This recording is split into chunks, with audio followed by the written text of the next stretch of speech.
Service is important. It's important in my life. It's, you know, ever since I've been, even in a young age, I realized that it's important that we give back and give into others, pour into others.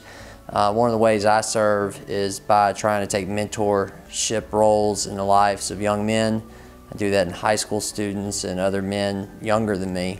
I think it's important because God gives us experiences, He gives us knowledge, He gives us wisdom, and our job is to use that to help others and to pass that on to others.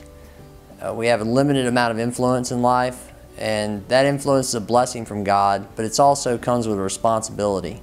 And that responsibility is that we share that with others. And that's how I see my service in my life oftentimes, is by using the experience I have or I've gained to help someone else who's a little further, not quite as far down the road as me.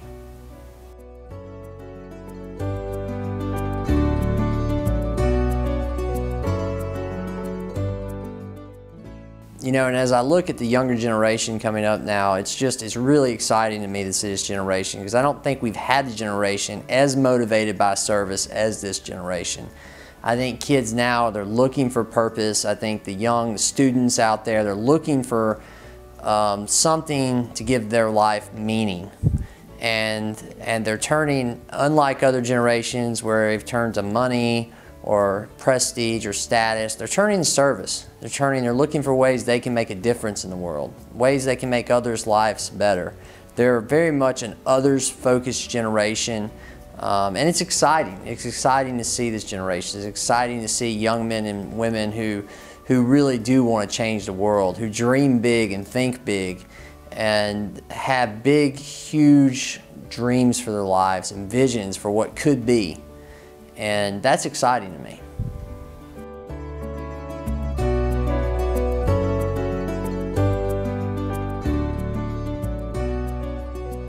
As I look at this generation, I think, and it's part of having grown up in the age they've grown up in, where technology moves so fast, and we're constantly improving, and we're constantly looking for the next bigger and better iPad 2, 3, 4, 5 gazillion. We're always looking for a way to be better. We're always looking for a way to improve. And I think that being a generation is so focused on service, so focused on others, they're looking for ways to improve that. They're taking over these models that were used by their parents and their grandparents as far as nonprofits and charities, and they're saying, wait a second, why can't I apply this same logic? Why can't I apply the same thought process that is applied in other areas of my life to this area?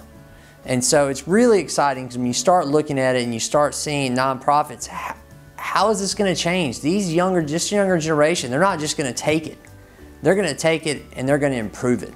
They're going to expect it to change. They're going to expect, if there's something that's done and there's not a good reason for it, why are we doing it? And if it could be done better, why not? Why don't we do it better? They don't have the patience to accept the answer that that's the way it's always been done, because in their mind, that's not an answer.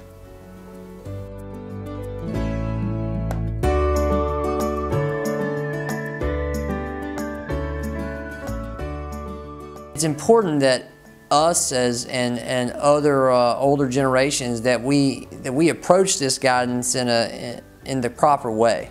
I think it's very easy to come in and dictate, but this generation is not going to be dictated to.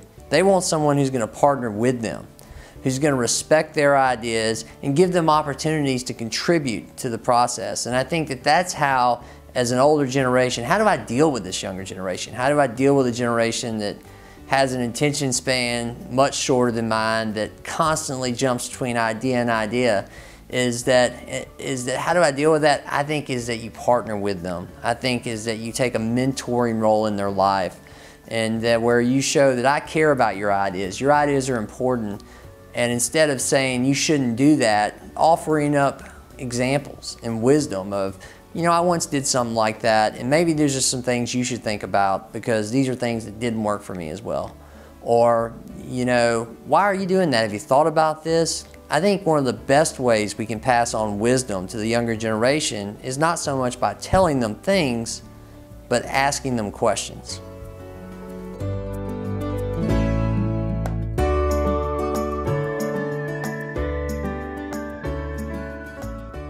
I feel like this generation they've got a huge heart. I mean, they really want to be a part of something bigger than them. They want to serve. They want to help make the world a better place. But a lot of times they just don't know how to do that. It's overwhelming.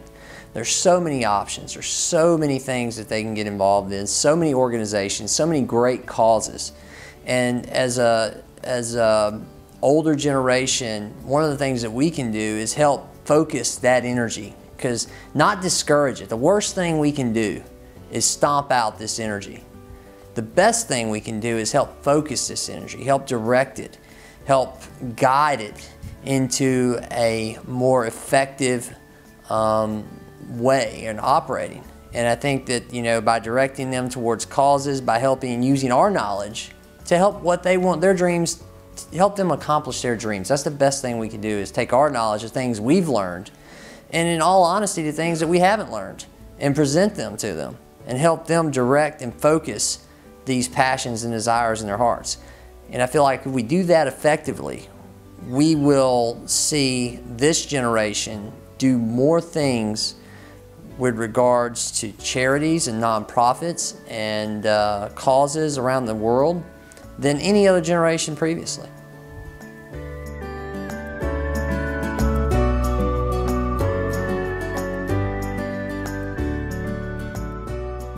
That desire, that passion that you feel if you're a member of this generation, that desire to change the world, that comes from God. God's put that in your heart. And the best thing you can do, the most important thing you can do in your life, is to seek out what God has for you in life. What is God's plan for you? Because there's a lot of plans that people are going to tell you. Your parents have plans for you. You have plans for you. Your friends have plans for you. Your professors have plans for you. But the most important plan, the most successful plan, the most exciting, big, amazing, ridiculous plan that you can be involved in, and the plan you don't want to miss out on, is the plan that God has for you.